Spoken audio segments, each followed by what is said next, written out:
I just finished A Wrinkle in Time, a classic children's book which I am only just now reading for the first time. So, yeah, obviously there's some embarrassment in admitting that at my age I am just now getting along to reading A Wrinkle in Time, but here we are. I've just finished it. I'm going to give my thoughts on it. So, like I said in my first video on this book, which I'll link to in the description down below, I was first exposed to this book or to this series back in fourth grade. There's a whole series. There's 5 books in the Wrinkle in Time quintet. And according to Wikipedia, there's 8 books in this whole saga of I guess, the Murray O'Keefe's family. So it's a series. Anyways, I was in fourth grade. I had a fourth grade teacher who was very enthusiastic about this series, kept talking about what a wonderful book it was, what a wonderful series it was, and she had the books as part of her classroom library that we were encouraged to check out during reading time. And so I did. I took her up on this. I took this book and tried to read it and got maybe most of the way through the first chapter before I gave up on it. The prose was, I felt, a little bit like swimming upstream. I mean, I could understand it, but it was a little bit hard work. I didn't think it was smooth. And I was just confused by the character of Charles Wallace. Like, is he supposed to be a kid? Is he supposed to be an old man? What's going on here? And ended up not finishing the book. And, at the time, I think I didn't intend to give up on it permanently, just, wait a couple years and come back to it. And then I never came back to it. And part of that is because I've been living in Asia, etc. But I've decided finally, enough is enough. It's time for me to come back and read this classic book. Although, yeah, it's funny. I had this book with me at work, and I was reading it over lunch. And a coworker asked what I was reading, and I said, "Well, this is a little bit embarrassing, but I've never read A Wrinkle in Time before." And he said, "What's that?" So I guess there are some people out there who don't. Who aren't exposed to this book. Probably not so much on BookTube, but yeah, I mean, let me know. Have you read it? Have you heard of it? What did you think of it? So, yeah. As I mentioned before, it was about 35 years ago that I was in fourth grade now when I first picked this book up. And yet, I do feel like I remember that parts of that first chapter fairly well. I have this theory that we, or at least myself and probably other people, remember childhood a lot better than adulthood. In other words, I remember things that happened to me in fourth grade a lot better than I remember things that happened to me when I was 30. There's something about your brain being young and malleable. Stuff just sticks with you. So even though I didn't get past that first chapter, that parts of that first chapter stuck with me. I was very confused with the character of Charles Wallace, the younger brother of the main character, who is supposed to be 5 years old. Although, as I was rereading this book, I actually had a hard time finding where his age was mentioned. How do I know he's 5 years old? I Googled it. Because I couldn't seem to find it in the book. So I Googled, how old is Charles Wallace in A Wrinkle in Time? And I got 2 answers. One was 5 years old and one was 6 years old. So, that I guess that is his age. Maybe I missed something here, but I wonder if maybe I knew he was 5 years old because it was on the back cover or something. Like Charles Wallace, her 5-year-old brother. It's set up that Charles Wallace is supposed to be an unusual child, a genius. So not like the other kids. So this is set up a little bit. But then, even with that setup, just his dialogue is, yeah, it struck me as completely not the way a 5-year-old would talk, even a gifted 5-year-old. I think when I was in 4th grade, I think my little brother was about 5 years old at that time. So I had a 5-year-old in my house that I could compare this dialogue with. And I knew what a 5-year-old sounded like. And Charles Wallace was nothing like a 5-year-old. It strikes me again reading it now. I've got a daughter who's coming up on 5. It sounds nothing like this.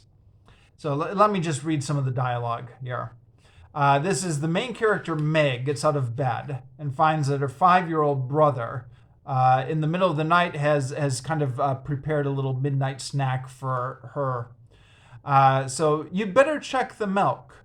Charles Wallace, that's the 5-year-old, said to Meg now, his diction clearer and cleaner than that of most 5-year-olds. Oh, there it is right there. Okay, top of page 10, 5 years old. Yeah. You know you don't like it when it gets a skin on top. You put in more than twice enough milk. Meg peered into the saucepan. Charles Wallace nodded serenely. I thought Mother might like some. I might like what? A voice said, and there was their mother standing in the doorway. Cocoa, Charles Wallace said. Would you like a liverwurst and cream cheese sandwich? I'll be happy to make you one. Now, no 5-year-old volunteers to make sandwiches, but okay. That would be lovely, Miss Murray said, but I can make it myself if you're busy. No trouble at all. Charles Wallace slid down from his chair and trotted over to the refrigerator, his pajamaed feet padding softly as a kitten's. How about you, Meg? He asked. Sandwich? Yes, please, she said, but not liverwurst. Do we have any tomatoes? Charles Wallace peered into the crisper. One. All right if I use it on Meg, Mother?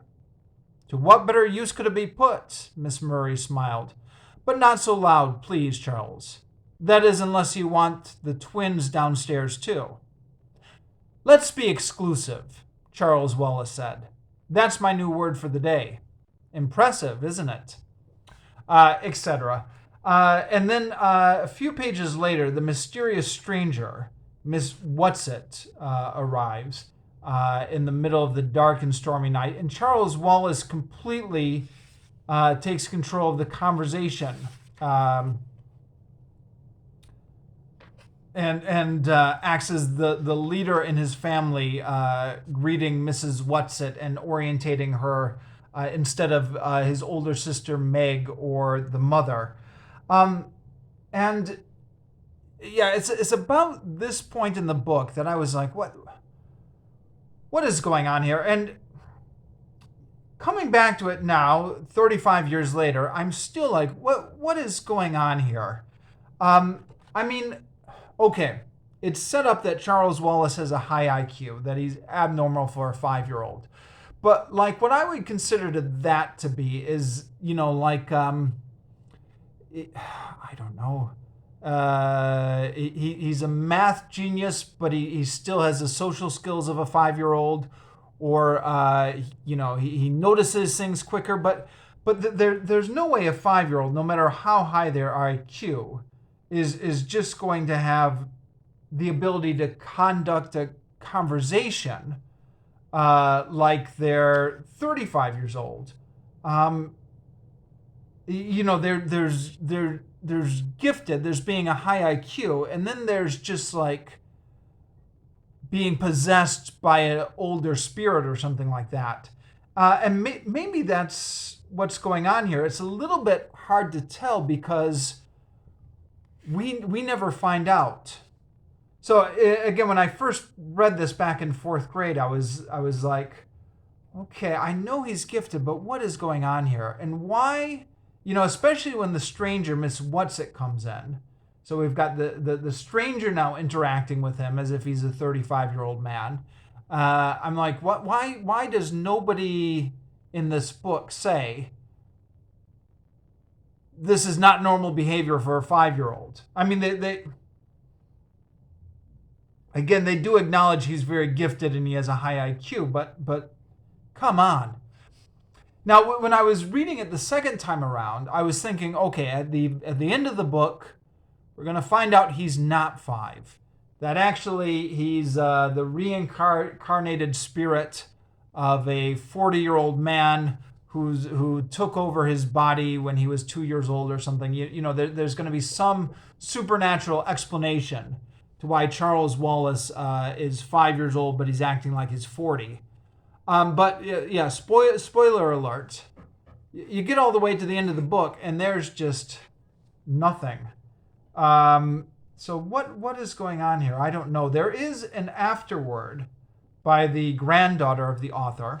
I have the 50th anniversary edition here, so it's got the afterword here, where apparently in an earlier draft of this book, at one point, they were going to say he was a mutant.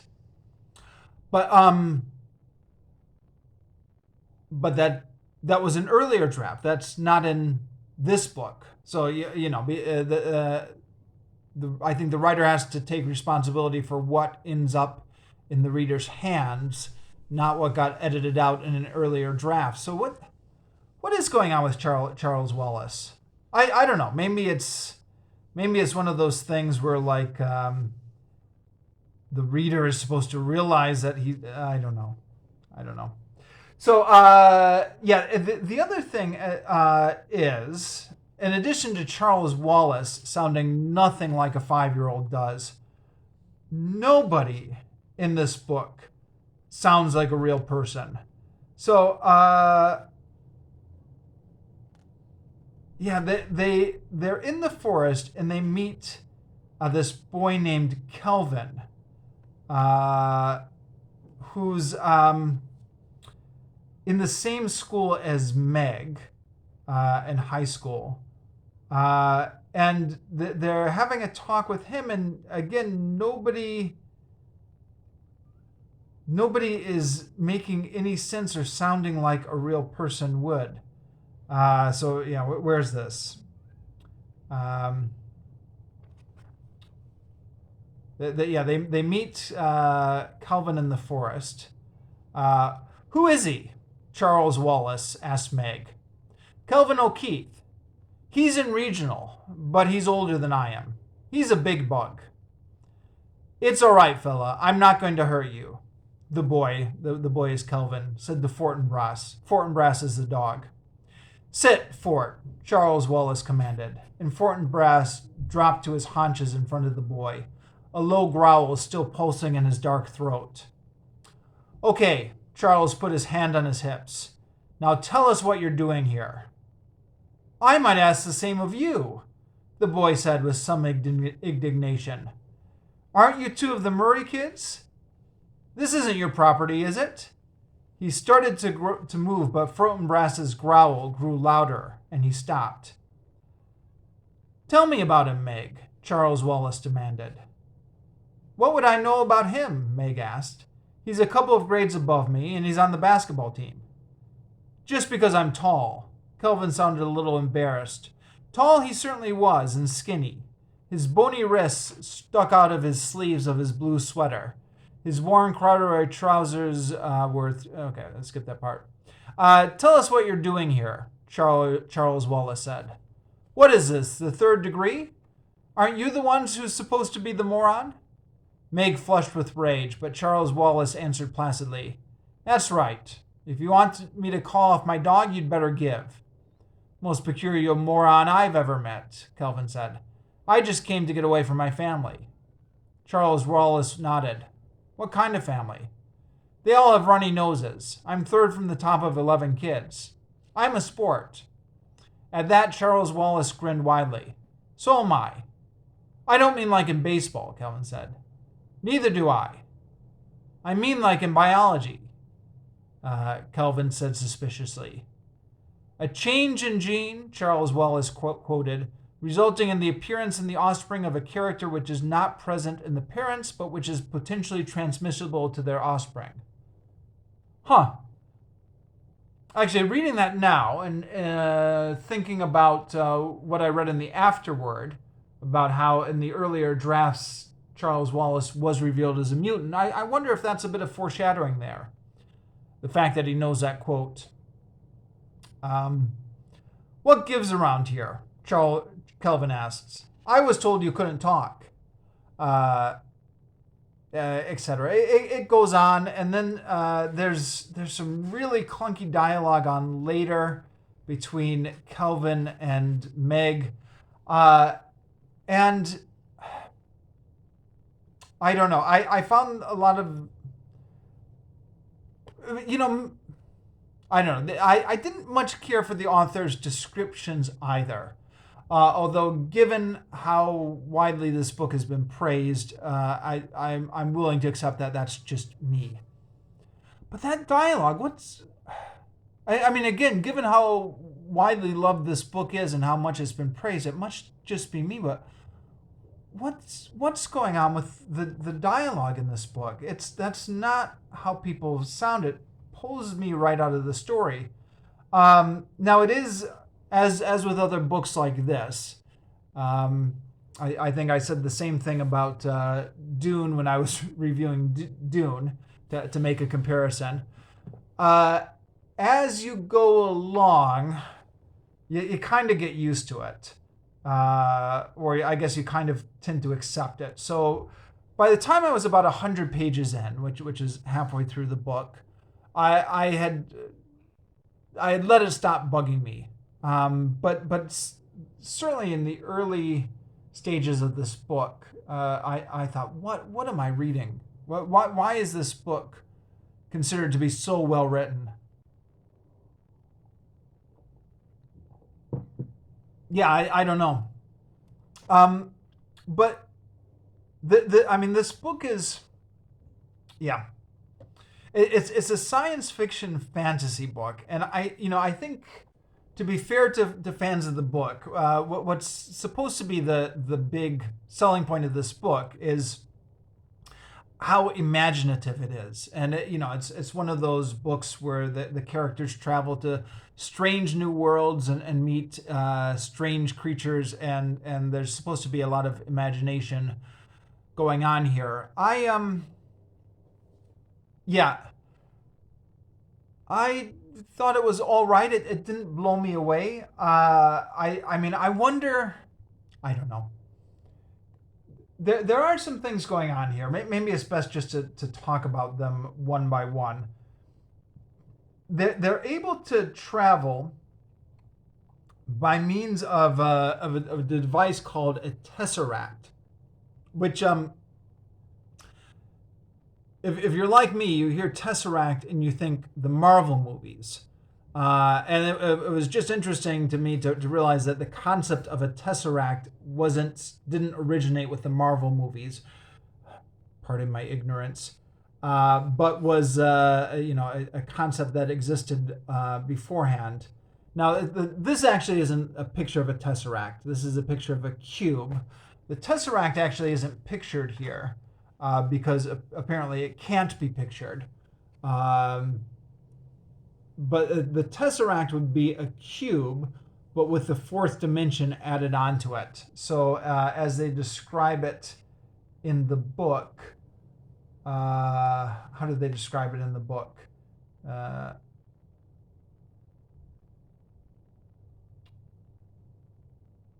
Yeah. Well, I guess if you want to put it into mathematical terms, you'd square the square. So here's the cube as a square, and then it gets a whole nother dimension added onto it.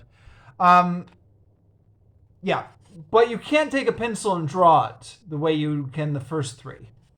That being said, actually, if you go to Wikipedia and look up tesseract on Wikipedia, I was looking this up just now. They do have some attempts to represent it, so you can check that out.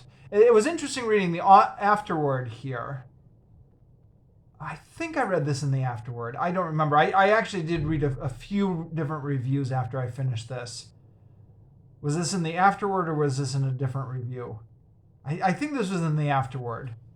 That there was some concern when this book was first published that Tesseract was still under copyright. So she would have to use a different word. Where was that? I think that was here in the afterword.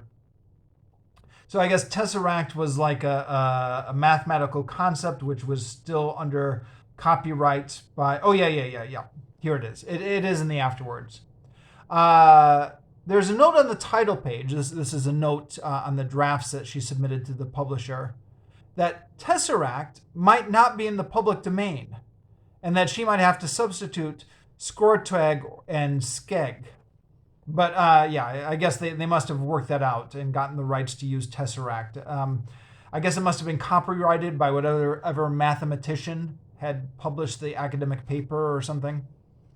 So they use a Tesseract to travel through time and space somehow. And there's a description of like an ant traveling on a line here, but then if you fold time and space, then the ant can go from one spot to the other easily.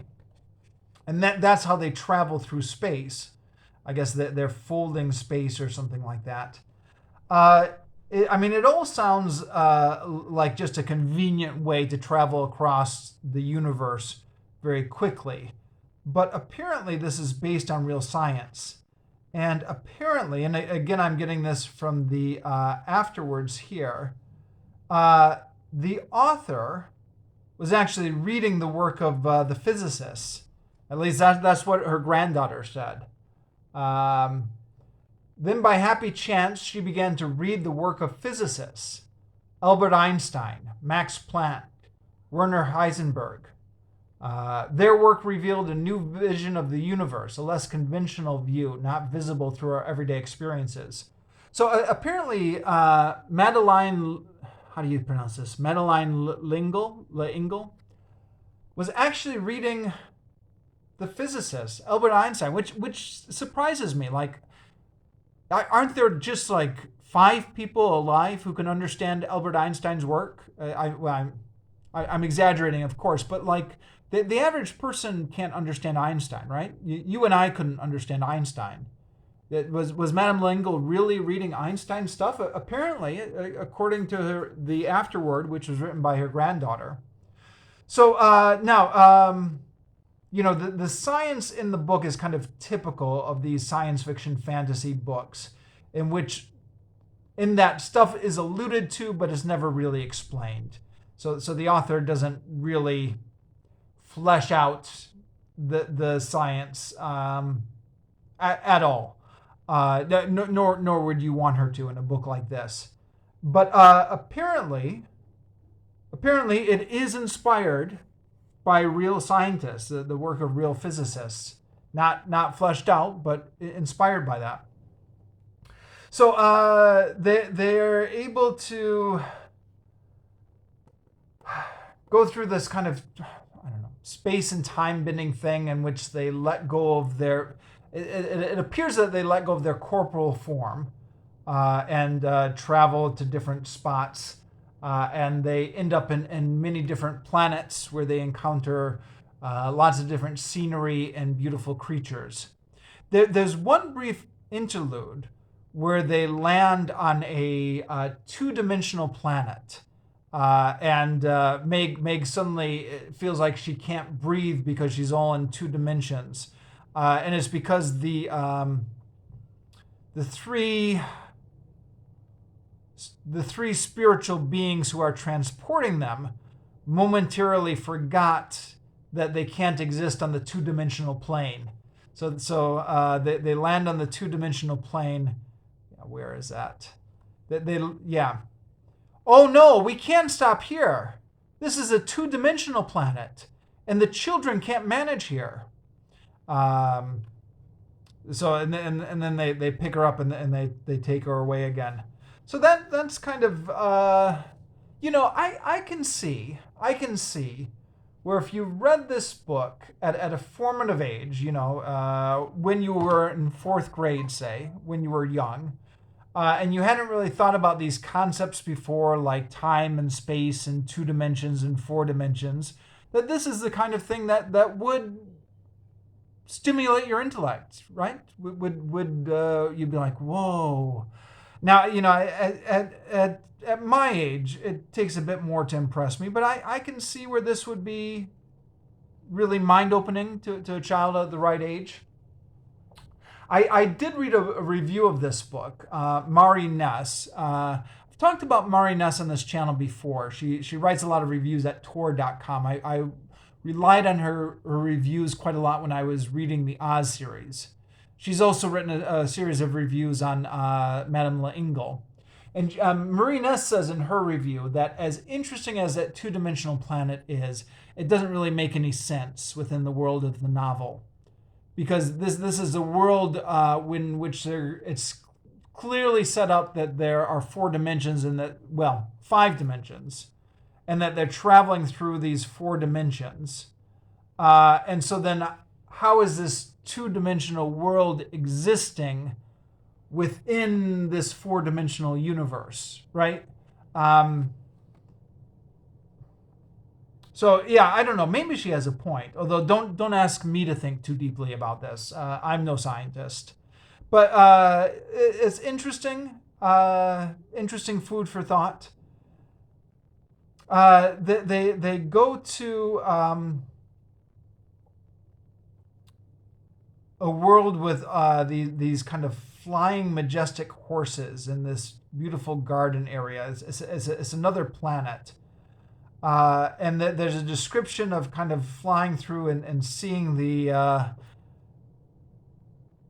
airways. Seeing the landscape as they're flying on this magical horse. The magical creatures are singing. And they're asked to listen to what they sing. And here's what the magical creatures are singing. It's, "Sing unto the Lord a new song, and his praise from the end of the earth. Ye that go down to the sea, and all that is therein, the isles and the inhabitants thereof. Let the wilderness and the cities thereof lift their voice. Let the inhabitants of the rocks sing. Let them shout from the top of the mountains. Let them give glory unto the Lord." So I read that. This is on page 64. And I thought, that's why my fourth grade teacher loved these books so much. I forgot to mention this, but I went to a private Christian school, a Dutch Reformed school in North America, a conservative Protestant school. And this is one of those, this is like C.S. Lewis, right? One of those books that has all this Christian imagery in there. Except Christians, it turns out, if you do half a minute of research on Wikipedia or Google, Christians are actually quite wary of Madeleine because, well, let me see if I think I can find the spot. So it turns out once the children are taken into outer space and are visiting all these planets and are seeing all these things from space, that they learn that the universe is engaged in this battle between good and evil.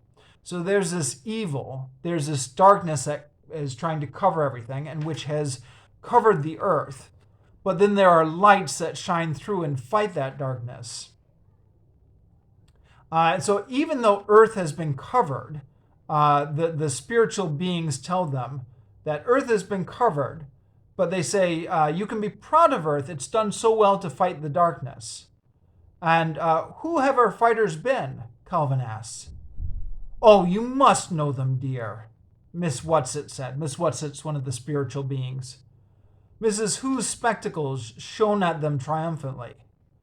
And the light shineth in darkness, and the darkness comprehended it not.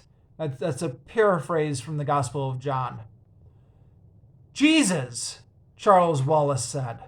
Why, of course, Jesus. Of course, Miss Watson said. Go on, Charles. Love, there were others. All your great artists. They've been lights for us to see by. So, I saw that Jesus there, and I just kind of groaned. I'm like, oh, all right, subtlety has gone completely out of the window. This is no allegory here like C.S. Lewis, where we've got just a lion that represents Jesus.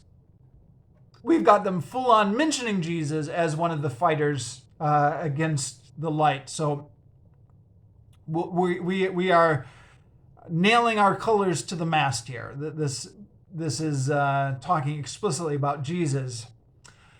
Except it's a little bit strange coming from a Christian tradition, right? To talk about Jesus as one of the fighters against the darkness, right? Like if you're talking about this from a Christian tradition, you would say, well, Jesus is like the creator of the universe and he's in control of everything. He's not like one of the fighters against the darkness. He's like the omnipotent creator of everything, right? Because in Christian theology, Jesus is equivalent to the omnipotent God, the creator of the universe. And then when she says there are artists, they name a bunch of other artists, like Leonardo da Vinci, Kelvin suggested tentatively, and Michelangelo, and Shakespeare, Charles Wallace called out, and Bach and Pasteur and Madame Curie and Einstein. Now Kelvin's voice rang with confidence, and Schweitzer and Gandhi and Buddha and Beethoven and Rembrandt and Saint Francis. So, catch that there. Gandhi, Hindu, and Buddha, who is Buddha is Buddha, right? So the Hinduism and Buddhism are also represented as lights against the darkness. Now, in the conservative Protestant church that I grew up in, you were not allowed to say that Hinduism and Buddhism were also lights against the darkness. It was Christianity or nothing. So it looks like Madame Wrinkle is a religious pluralist. There's some talk in the afterword about her religious struggles. She was apparently fascinated with Christian theology her whole life, and that comes through in this book. In addition to what I've just read you earlier, there are other quotes as well, very on the nose spiritual quotes about God's plan for us and all that kind of stuff. So it's very much a part of this book, but apparently she was not Orthodox Protestant Christianity. I didn't find this written anywhere, but I'm fairly sure the character of Kelvin in this book has got to be an allusion to John Kelvin, right? I totally expected to see in the afterword something like Kelvin, of course, is an allusion to John Kelvin, and I didn't. I'm sure on the internet somebody has made that connection.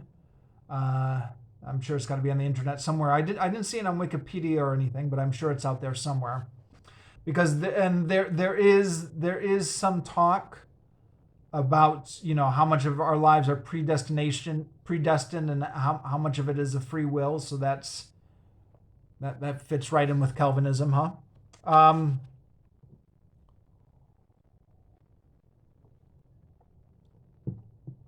Now, jumping right into spoilers, the central conflict of this book, where they're fighting the darkness, but they're fighting it on a planet called, what was the name of the planet?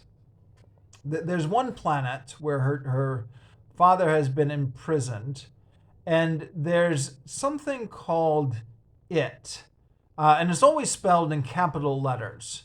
Like capital I, capital T.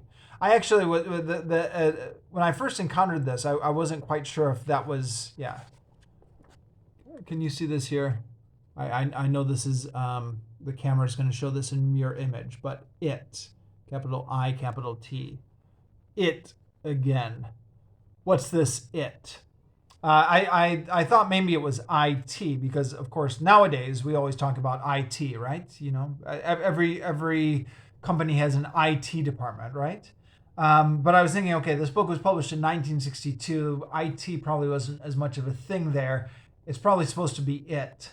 And sure enough, as you read through it, it becomes obvious that sometimes it is used as a synonym for the pronoun it. So it is meant to be it. It is controlling everybody on this planet. Now, it's unclear from the book if it is the personification of the darkness, or if it is the darkness that they're fighting against, or if it is simply one of the servants of the darkness.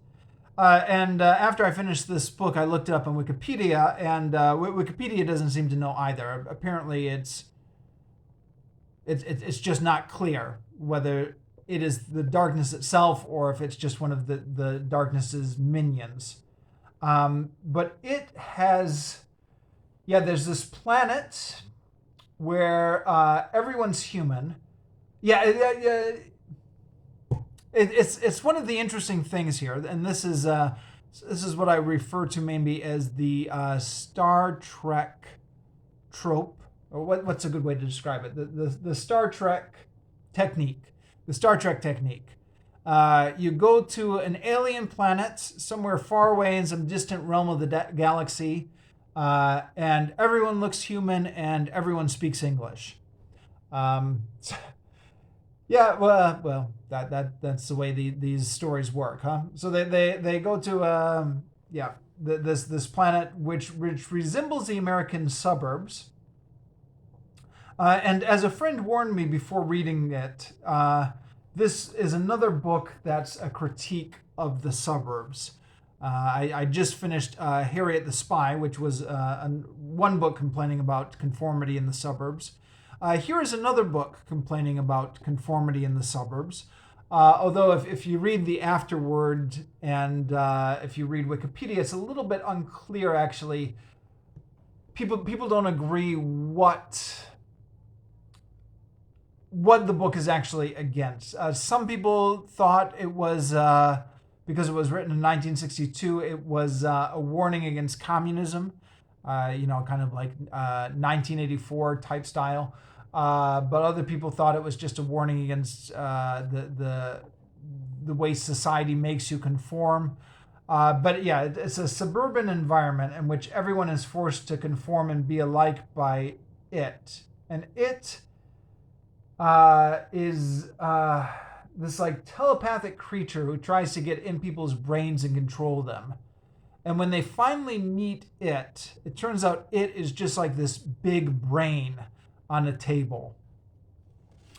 Now I read that, they finally meet it, and it is just like this big brain, and I thought, I have seen that before in Star Trek.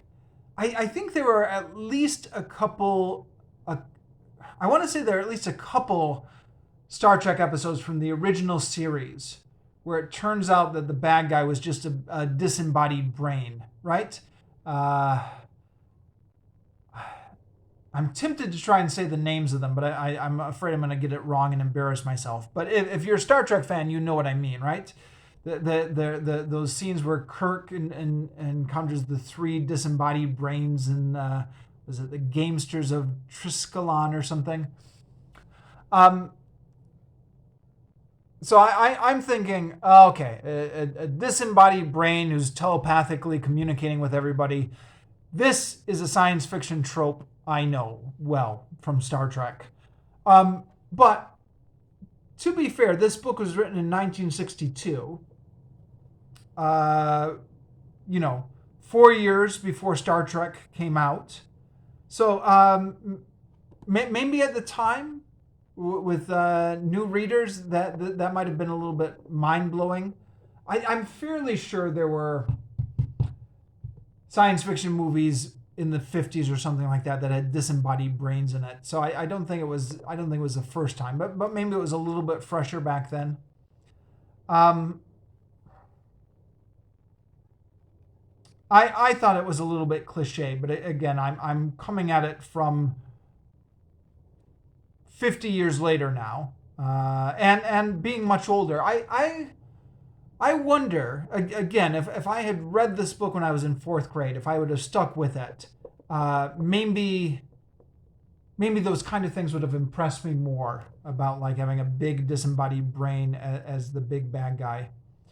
And they're involved in a lot of telepathic battles with the brain, like trying to resist it taking over your mind. Again, I was just reminded of Star Trek episodes I had seen, or other science fiction stuff I had seen where they had to battle something telepathic.